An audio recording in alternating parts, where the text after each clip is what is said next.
Let us start VSEPR theory. VSEPR theory, in which we will predict shapes of molecules, bond angles of molecules. Now we will consider, in this we will take a methane molecule. We are taking methane molecule. In methane molecule, central atom is carbon. This carbon electronic configuration is a helium 2s2 2p2. 2s contains one orbital, 2p contains three orbitals. 2p contains three orbitals. 2s contains two electrons, that two electrons. 2p contains two electrons, 1 and 2. It is a ground state electronic configuration of carbon. Next we will say excited state. In excited state, from 2s, one electron goes to 2p. From 2s, one electron goes to 2p. So in the excited state, 4 unpaired electrons present. So in the carbon, four unpaired electrons present in the excited state. So we will take carbon. In the carbon, excited state contains 4 unpaired electrons. 1, 2, 3, 4. 4 unpaired electrons. And it is having 4 hydrogen atoms. We will write 4 hydrogen atoms like this. 4 hydrogen atoms like this. These hydrogen atoms contains unpaired electrons. Each hydrogen atom contains one unpaired electron like this. Then bonding like this, bonding like this, bonding we can say. Okay, this is the structure of methane.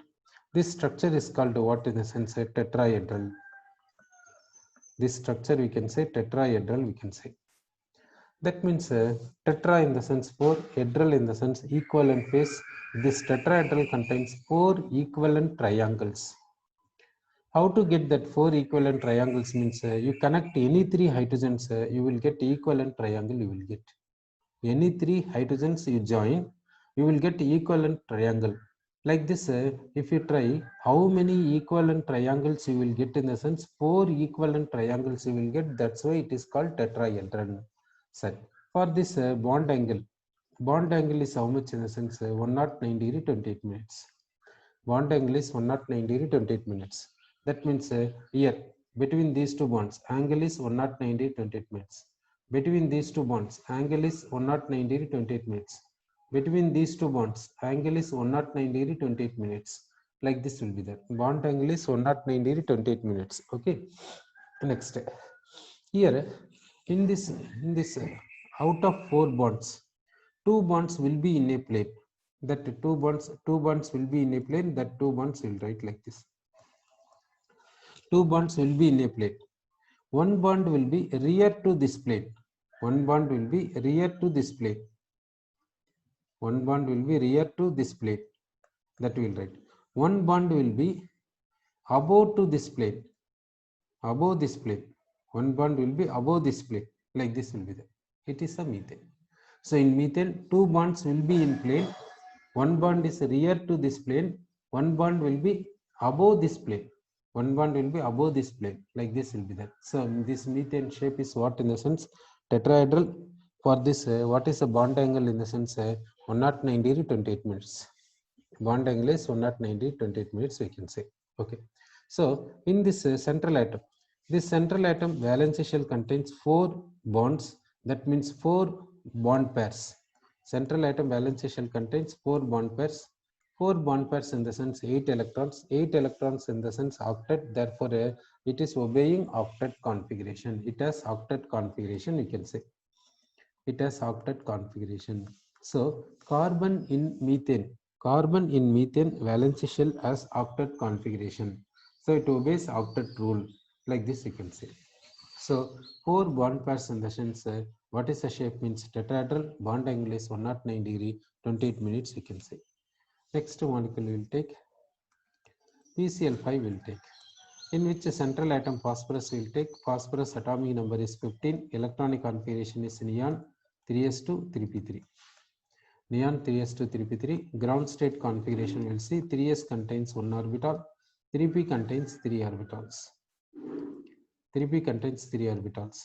3s contains 2 electrons. That 2 electrons will write 3p contains 3 electrons. 1, 2, 3. Okay. Next, 3d is having 0 configuration. That valence shell has 0 electrons, no electrons in that. 3d contains 5 orbitals. 3d contains 5 orbitals. Okay.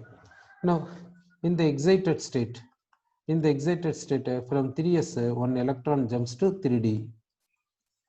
From 3s, 1 electron jumps to 3d. From 3s, 1 electron jumps to 3d, we can say.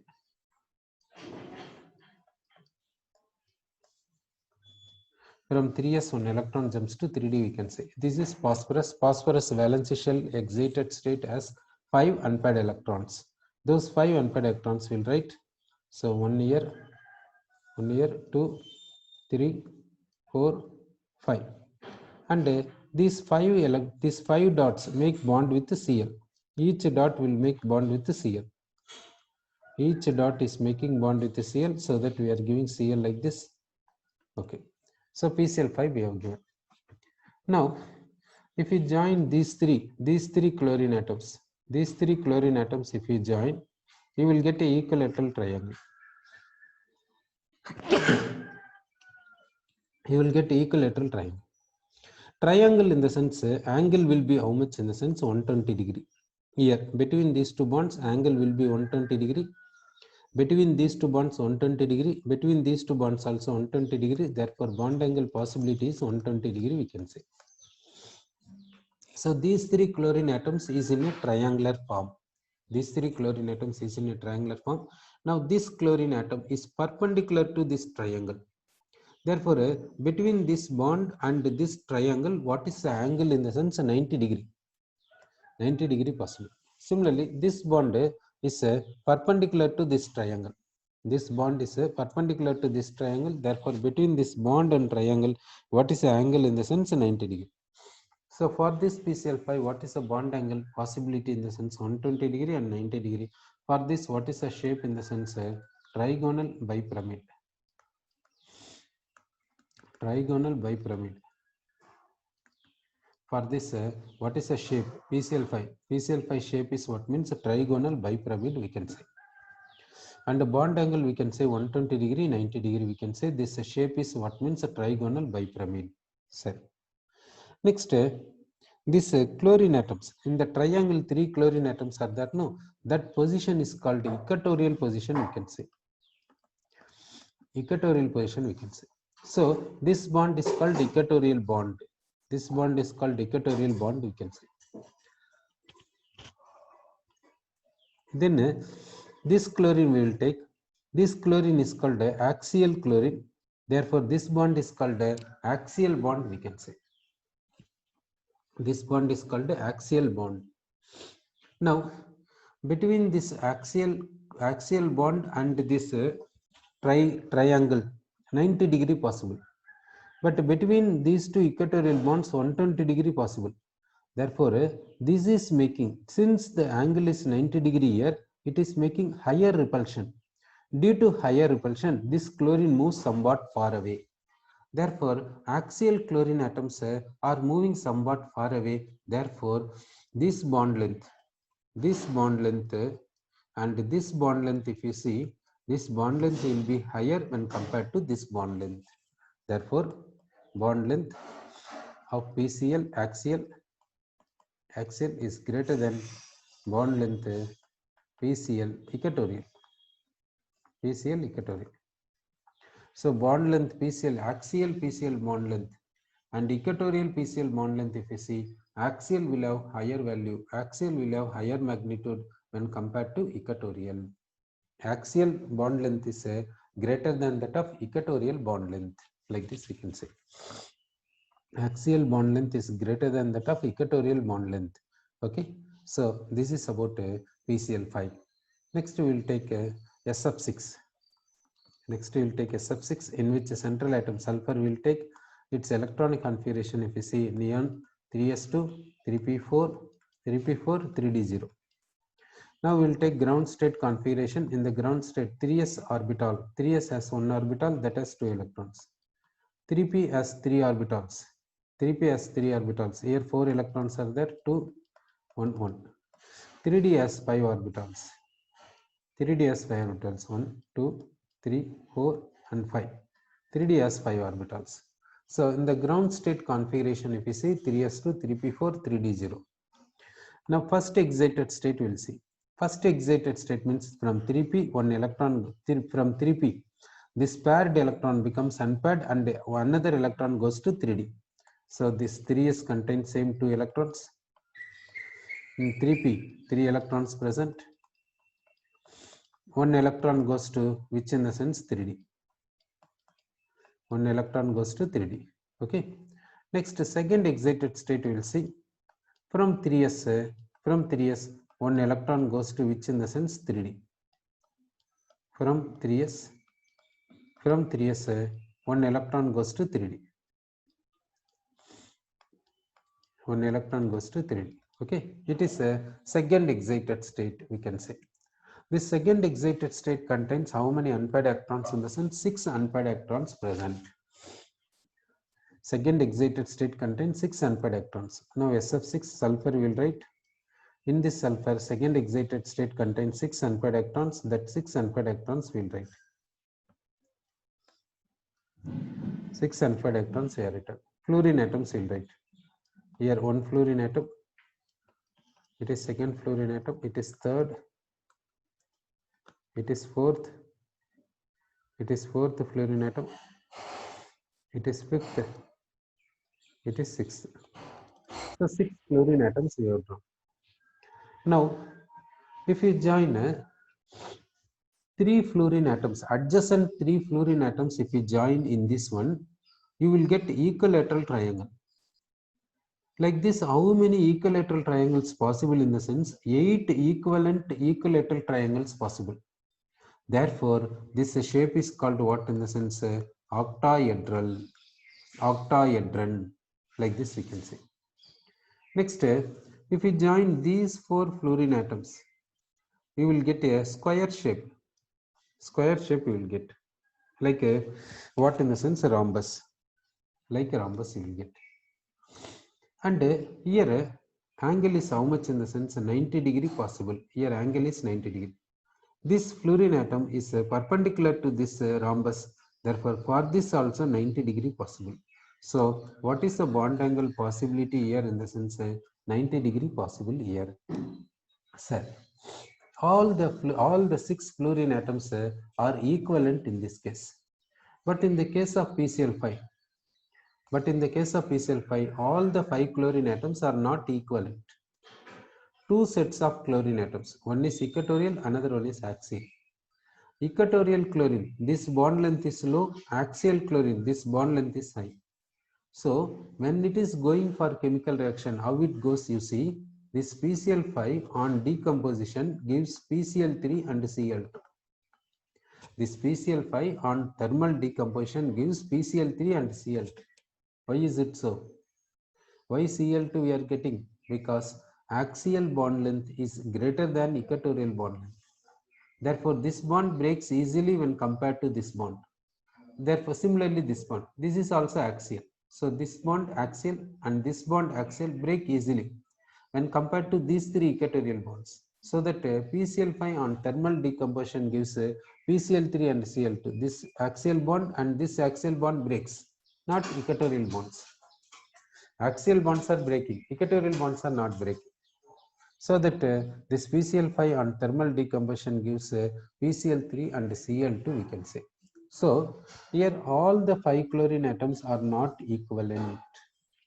All the 5 chlorine atoms are not equivalent we can say. Equatorial is one set, axial is another set. Okay. So now we will see SF6. In SF6 if you see all the 6 fluorine atoms are equivalent. Because adjacent fluorine atoms, adjacent 3 fluorine atoms, if you join, you will get a equilateral triangle. How many you will get means totally 8. Therefore, it is a octahedron. It is called octahedron. Here bond angle is 90 degree. Okay, sir. So for SF6, in SF6, central atom is sulfur. Its valence shell contains how many electrons? We will see. Sulfur in SF6 valence shell contains 6 bonds. 6 bonds present. Therefore, 6 bond pairs. 6 bond pairs in the sense 12 electrons.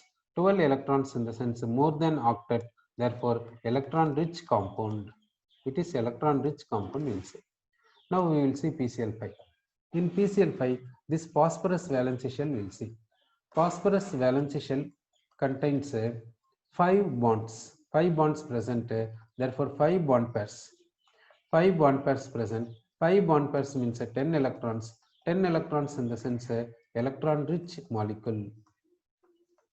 Electron-rich molecule, we can say. So, the phosphorus valence shell contains 5 bond pairs. 5 bond pairs means 10 electrons. 10 electrons in the sense it is electron-rich molecule, we can say. Electron-rich molecule it is. So PCl5 is a electron-rich molecule, and SF6 also electron-rich molecule, we can say. Then next we will take IF7. We will take IF7.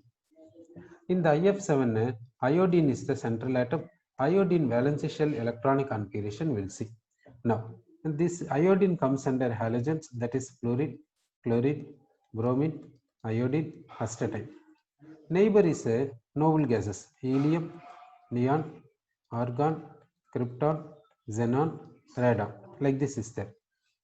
Now, if you see, this is second period, it is third period, it is fourth period, it is fifth period. So iodine comes under fifth period. So for this nearest to noble gas is krypton. Okay. So for iodine, we have to take krypton, we have to take not xenon. Before this atomic, the noble gas atomic number should be less than this. Okay. Therefore, krypton we have to take a. Then it is coming under which period? It is first, second, third, fourth, fifth. Fifth period. Therefore, 5s to 5p5.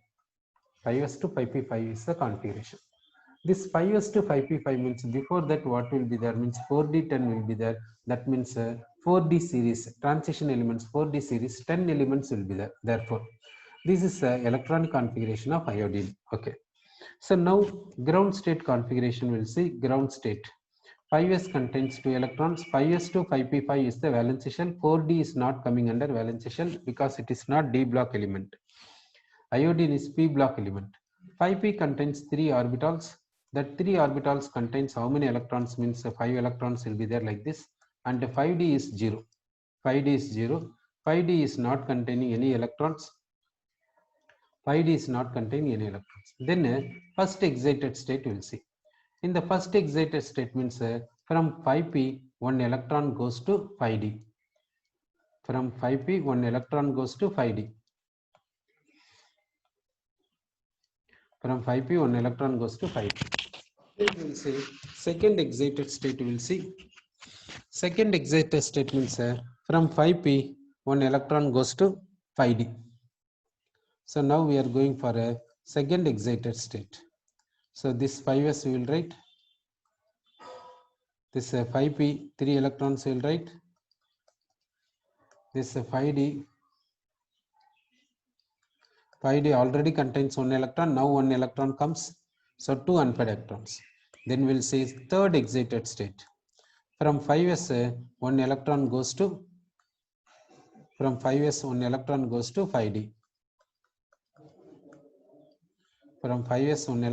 to 5d. In 5d already 2 unpaired electrons are there. Now 1 more electron comes.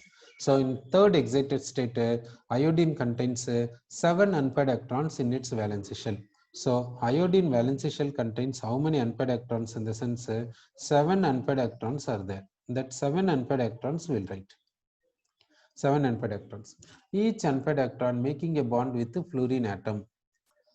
It is 1 fluorine, here second fluorine, here third fluorine, here fourth, here fifth, sixth fluorine, here seventh fluorine. Okay, like this it has medium bond. Now if you join these 5 fluorine atoms, you will get a pentagon. Okay, for this pentagon, this fluorine is above and this fluorine is below. Therefore, it is called a pentagonal bipyramid. It is called a pentagonal bipyramid. The shape is pentagonal bipyramid, we can say. Now the valence shell of iodine in IF7. IF7 has 7 bond pairs. 7 bonds are there. Therefore, 7 bond pairs are there. 7 bond pairs in the sense 14 electrons, because each bond pair contains 2 electrons. 14 electrons means greater than octet. Therefore, it is a electron rich molecule. IF7 is electron rich molecule, we can say. Next molecule we will take. We will take a SnCl2. We are taking SnCl2. Tin we will take. Tin comes under 4th A group. 4th A group means carbon family: carbon, silicon, germanium, tin, lead. Tin, lead. So tin comes under which in the sense 4th A group. Noble gases we will take: helium, neon, argon, krypton, xenon, radon. So for the tin, nearest to noble gas is what in the sense krypton. So we'll take krypton, we'll take for tin, krypton. Then this is 4th A group. 4th A group in the sense Ns2Np2 is the electronic configuration. Ns2Np2 is the electronic configuration. It is again, it is 3rd period, 4th period, it is 5th period. 5th period in the sense 5s to 5p2. 5s to 5p2. 5th period in the sense 4d10 we have to write. 4th period in the sense 3d10 we have to write. Sorry. Now we will see ground here 4 electrons are there. Therefore, we can say 4 unpaired electrons we can get. Here 5s contains 5s, 5p. Now I will go that these 2 electrons I will write. Here 2 electrons present, 1 electron I will write, another electron I will give here. Therefore, it is excited state configuration. So in excited state configuration, how many unpaired electrons are there means 4 unpaired electrons are there for tin. So tin has 4 unpaired electrons. Tin has 4 unpaired electrons. Now these unpaired electrons are going for bonding. It is one chlorine, it is another chlorine. Now it is what in the sense it is lone pair. This we can say lone pair. What is lone pair means? The lone pair means these electrons present in the valence shell but not involved in bonding. Lone pair in the sense those electrons present in the valence shell but not involved in bonding. That is called lone pair. Lone pair contains 2 electrons. Now tin. Now we will take a valence shell of tin in SnCl2. Tin in SnCl2 as a one lone pair and 2 bond pairs. Okay, one lone pair and 2 bond pairs. So one lone pair means 2 electrons, 2 bond pairs means 4 electrons, totally 6. Therefore, less than octet we can say. So valence shell of tin has how many electrons means 6 electrons. How 6 electrons means one lone pair means 2 electrons, 2 bond pairs means 4 electrons. So totally 6 electrons. So 6 electrons in the sense less than octet in the sense electron deficient molecule. We can say it is electron deficient molecule. Set. Now valence shell of tin in SnCl2 has one lone pair and 2 bond pairs. Like this is there means what is the shape means angular shape we can say. Angular shape, otherwise angular shape or bend shape or V shape, like this we can say. Bend shape or V shape, like this we can say. Okay, angular or bent or V shape, like that we can say. So for tin chloride, what is the shape in the sense like this? Set.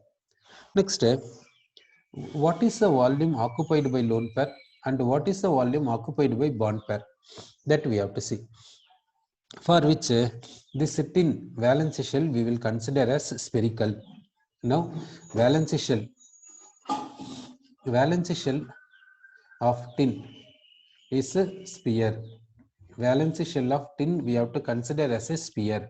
Okay, so valence shell of tin we are considering as a sphere. Okay, it is a nucleus of tin. It is the valence shell of tin. It is a valence shell of tin. Okay, we have considered valence shell of tin. We have considered. Next, this valence shell of tin has one lone pair.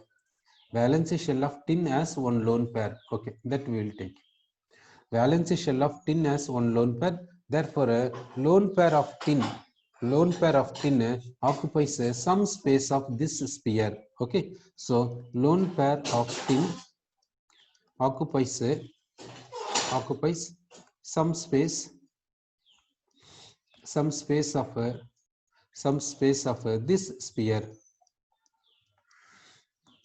Some space of this sphere. Okay, so valence shell, this lone pair of tin occupies some space of this sphere. Okay, it is occupying some space. Okay, so lone pair occupies, suppose this much space. Lone pair occupies some space, we said. Okay, next we'll see bond pair. We'll see this tin is having bond pair in the valence shell. How many bond pairs? In the sense of 2 bond pairs. Each bond pair occupies certain space of the valence shell. So each bond pair of tin occupies occupies certain space of this sphere of this sphere of this sphere. Okay, so lone pair occupies certain space.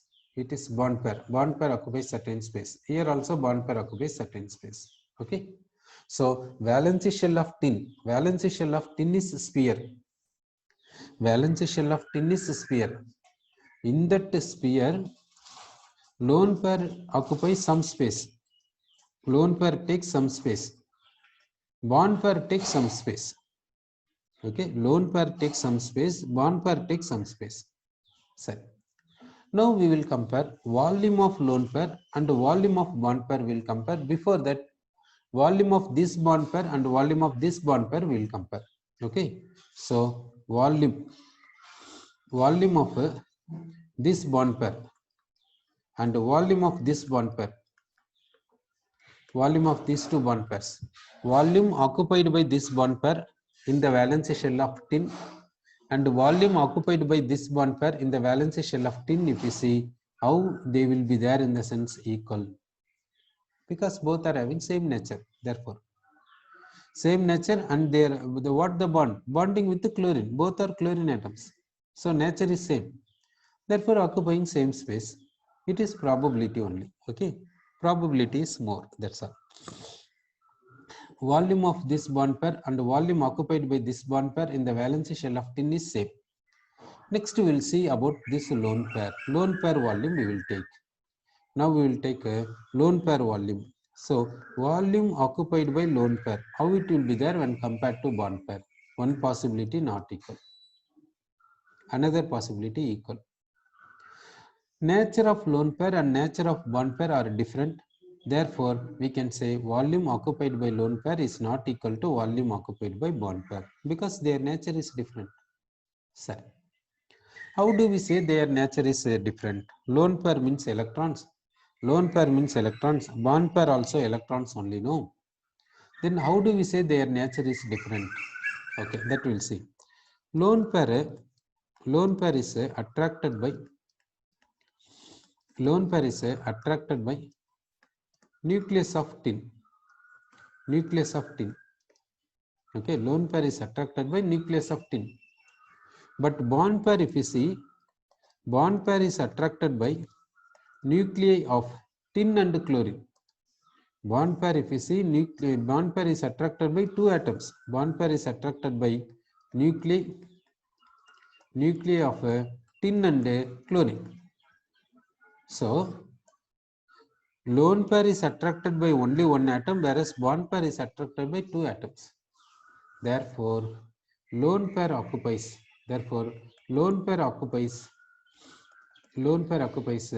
more volume, whereas bond pair occupies less volume. Lone pair is occupied by more volume, whereas bond pair is occupied by less volume. Okay, so that volume occupied by lone pair is more, volume occupied by a bond pair is less.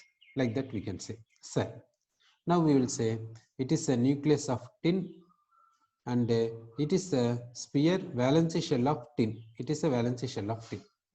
In this valence shell, this lone pair takes more volume. Lone pair takes more volume. Bond pair takes less volume. Bond pair takes less volume, we are saying. Okay, bond pair takes less volume. Sorry. Due to this, what happens? That we'll see. Lone pair takes more volume, bond pair takes less volume. Like this is there. Sir, due to this, what will happen? So between this lone pair and bond pair, what is possible in the sense repulsion is possible. Repulsion is possible because they are electrons in same charge negative. Between this bond pair and bond pair, what is possibility in the sense repulsion is possible because bond pairs contains electrons. That means they are having same charge, therefore they are repelling with each other. So between bond pairs repulsion is possible. Between lone pair and bond pair also repulsion is possible. But where repulsion is more in the sense here repulsion magnitude is more, here repulsion magnitude is less. Because it occupies more volume, so it is closer to bond pair. Therefore repulsion is more. It occupies less volume, therefore it is somewhat far away. Therefore repulsion is less, we can say. So since repulsion is here, repulsion is more, repulsion is less, what happens means in order to equalize these two repulsion, okay, in order to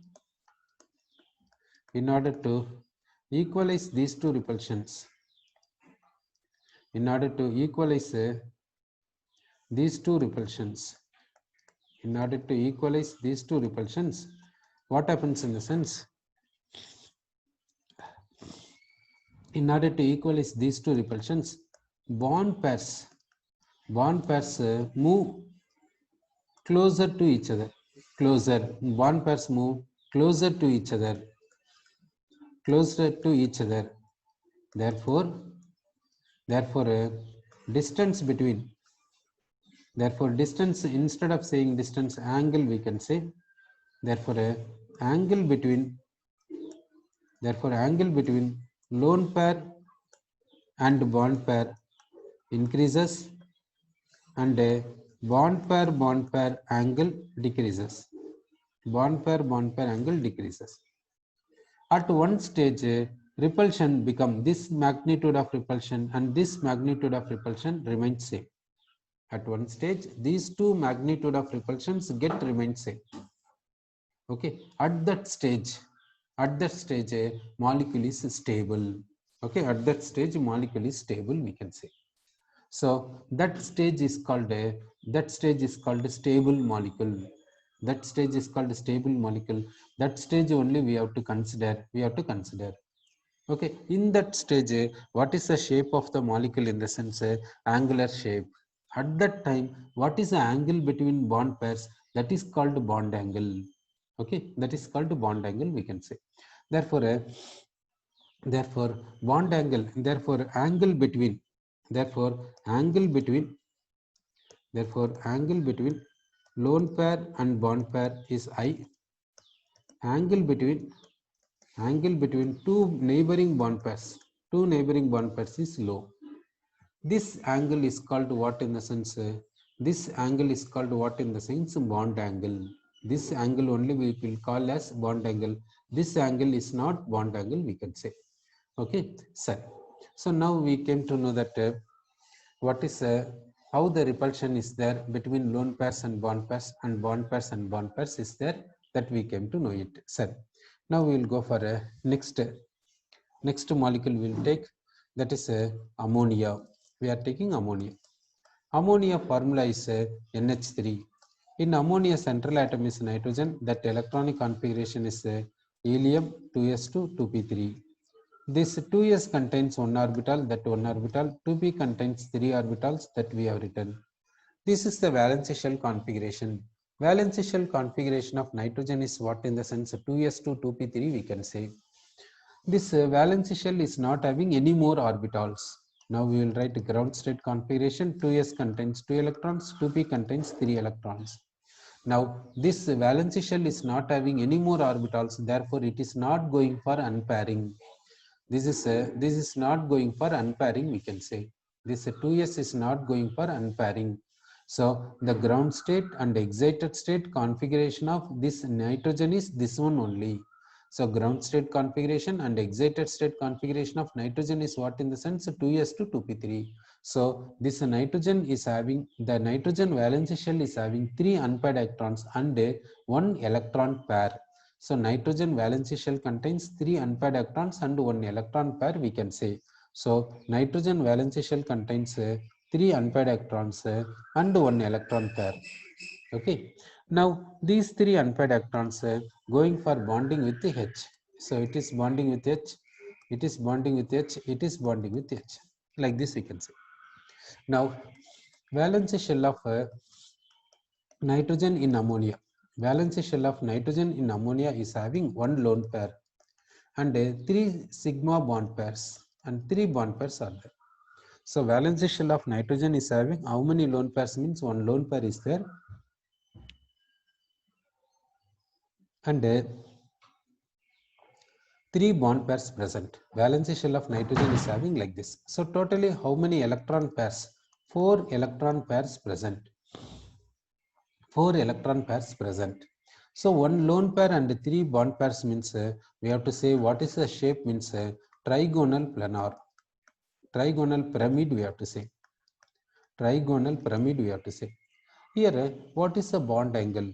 The bond angle is how much in the sense this bond angle is 107 degree.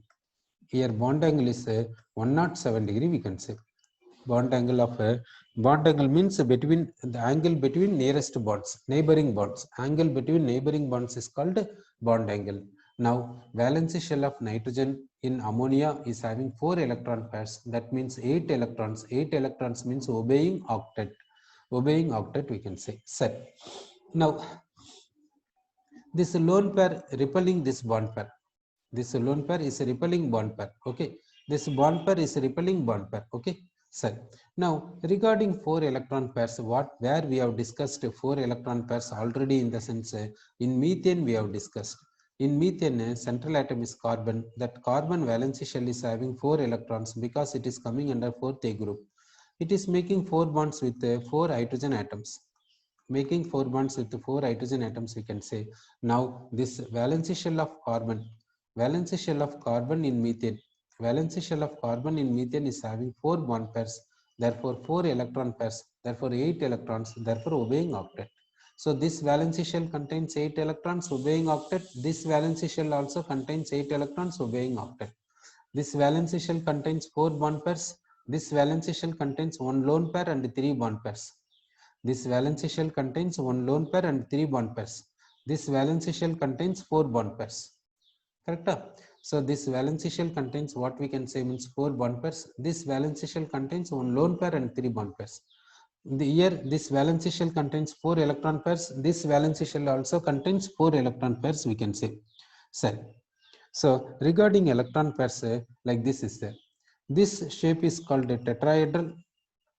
This shape is called a tetrahedral, whereas and here bond angle is 109 degree 28 minutes.